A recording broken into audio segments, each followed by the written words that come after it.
দেখলে শক পেতে পারেন। কি কি করবো তাহলে? এগুলো আপনি খুলে রেখে যান। আচ্ছা, আপনার তো অনেক নাম ডাক, আমি জেলে বস। অভি ছুটিকে বলে, আপনার বাবাকে আমাদের বিয়ের ব্যাপারে কিছু বলার দরকার নেই, কিন্তু আমার হাতে শাখাপলা আছে যে উকিল স্যার, কি করব তাহলে? অভি তখন বলে, আপনি শাখাপলাগুলো খুলে রেখে যান, এমনিতেও আমাদের 1 বছরের এটা মিথ্যে বিয়ে।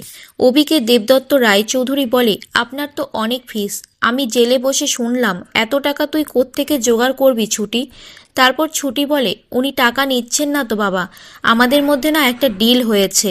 অভি তখন বলে, এসব সত্যি কথা কেন বলে দিচ্ছে ছুটি, মাথার স্ক্রু কি ঢিলা আছে নাকি? ছুটি বলে, আপনি একদম চিন্তা করবেন না উকিল স্যার, এতে আপনার কোনো সমস্যা হবে না। ঝুমকি আর রুমা ম্যাডাম একটা রেস্টুরেন্টে দেখা করে।